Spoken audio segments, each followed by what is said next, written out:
పనికొస్తుందని. దిక్కుమాల ఇనుప మొక్కలు ఇంట్లో తీసుకురాకండి శని. ఆ శనిగాడు నా జోలికి మాత్రం రాడే. చిత్తం శనిగాడి జోలికి శనిగాడే వెళ్ళలేడు కదండి అయ్యా. ఆ ఘోరించాలే తెలివితేటలకి. రే గోవిందం అయ్యా, వానాకాలం వర్షాలు కురవట్లేదేమిట్రా? మరే వర్షాలు కురవటం లేదండి అయ్యా. వర్షాలు కురవనందుకు గాను నీ జీతంలో 10 రూపాయలు విరగ్గోసేస్తున్నాను రా. వాన పడకపోతే అది నా తప్పురా, వానపాం విధవ.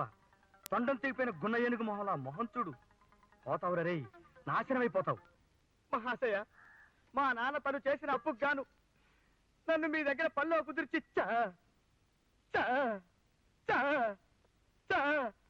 చచ్చాడు. పనిలో చేర్చుకున్నప్పుడు తమరు నెలకి 3000 రూపాయల జీతం ఇస్తానంటే మురిసిపోయాను.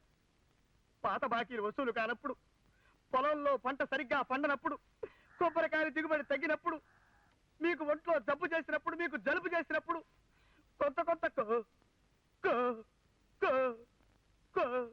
కోసుకుంటూ వచ్చి ప్రస్తుతం నాకు నెలకి 12 రూపాయల పావలా ఇస్తున్నారు. దాంతో ఏం తిన్ను బట్టి ఇది తమకు న్యాయమా మహాశయ? సుందరం ఎక్కడికి? బయటికి నాన్న. బయటికి కొంపలో కూర్చొని చదువుకుని పాస్ అవుదామని లేదు. ఎంతసేపు గాలిపటంలా బలాదూరు తిరగడమే. ఏదో ముక్కును బట్టి ఆ బియ్య పరీక్ష అయింది అనిపించకపోతే నీకెవడు 1,00,000 రూపాయలు కూడా కట్నం ఇవ్వడు. వినిపిస్తోందా? వీడొకడు నా కడుపుని చెడబుట్టాడు వెధవా. చిత్తం బాబుగారు ప్రహ్లాదు టైప్ అండి అయ్యా. మరే అంటే నేను హిరణ్యకశిపుడు టైపనా? రూపాయి కోసేశాను పో. రూపాయి కోసేస్తారా? 12 రూపాయల పావలా జీతంలో ఇందాక 10 రూపాయలు కోసి ఇప్పుడు రూపాయి కోసేస్తే ఇంకా మిగిలేదంతా రూపాయి పావలా. నా శార్థం. నన్ను కడుగుతున్నావు? క్షమించండి అయ్యా, నాకంటే తేడా తెలియటం లేదు.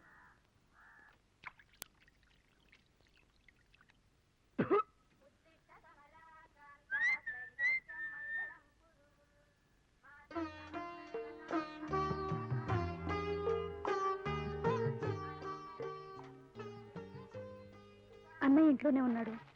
నేను చూడకుండా ఉండలేకపోయాను సీత. ఒక్కసారి నీ దర్శనం చేసుకుని వెడదామని. 1 గంటకి చెరువు దగ్గరకు వస్తాను, అక్కడికి రండి మాట్లాడుకుందాం. ఓ, మీరు ఇంట్లోనే ఉన్నారా? మీ గురించి అడుగుతున్నానండి. రండి రండి, లోపలికి రండి. కూర్చోండి పిల్లలు, లోపలికి వచ్చి చదువుకోండి అమ్మా. కూర్చోండి. పక్క వాటాలోకి ఎవరో వచ్చినట్లేరు. అదే ఆ మాట చెబుదామనే వచ్చాను. పల్లెటూళ్ళు అంత త్వరగా అద్దెకెవరు వస్తారండి? ప్రస్తుతానికి ఆ వాట కూడా మీరే వాడుకోండి, ఖాళీగానే ఉంది కదా. ఎందుకులేండి, మీ నాన్నగారికి తెలిస్తే తిట్టిపోస్తారు. పర్వాలేదు, మీ సామాన్లు పెట్టుకోండి. బాగుంది బాబు, బేషుగ్గా ఉంది. ఇక్కడ మీరు విష్ణుమూర్తిలో వరాలు ఇచ్చేయండి. అక్కడ మీ నాన్నగారు రేపట్లోపు ఈ వాటా ఎవరికైనా అద్దెకిచ్చి అడ్వాన్స్ తీసుకోకపోతే జీతంలో నుంచి చివరి రూపాయి కూడా కోసేస్తానని మహాప్రేమతో తాకీదిచ్చారు. ఆ రూపాయి కూడా పోతే ఇంకా నాకు నెలకి మిగిలేది పావలా. పకోడీలు కొడుకు మింగాలి. వెతకండి, ఇల్లు కావాల్సిన వాళ్ళు దొరక్కపోరు. ఇల్లు బాబు, ఇల్లు ఎవరికండి బాబు? ఇల్లు ఇల్లు ఇల్లు కావాలండి బాబు. ఇల్లు తాజా ఇల్లు, అందమైన ఇల్లు బాబు. ఎవరికండి బాబు? ఇల్లు ఇల్లు కావాలండి బాబు. ఇల్లు ఇల్లు తాజా ఇల్లు బాబు. ఆ తాజా ఇల్లు బాబు, అందమైన ఇల్లండి బాబు. అందమైన ఈ ఇల్లు. ఇదేం ఊరయ్యా బాబు, పళ్ళమ్మినట్టుగా ఇళ్ళు అమ్ముతారా ఈ ఊళ్ళో? అమ్మకానికి కాదు బాబు, అద్దెకి. మీరు ఊరికి కొత్తగా వచ్చినట్టున్నారు. మీరు మా ఇంట్లోనే తప్పకుండా దిగి తీరాలి. మీకు తప్పదు బాబు, తప్పదు.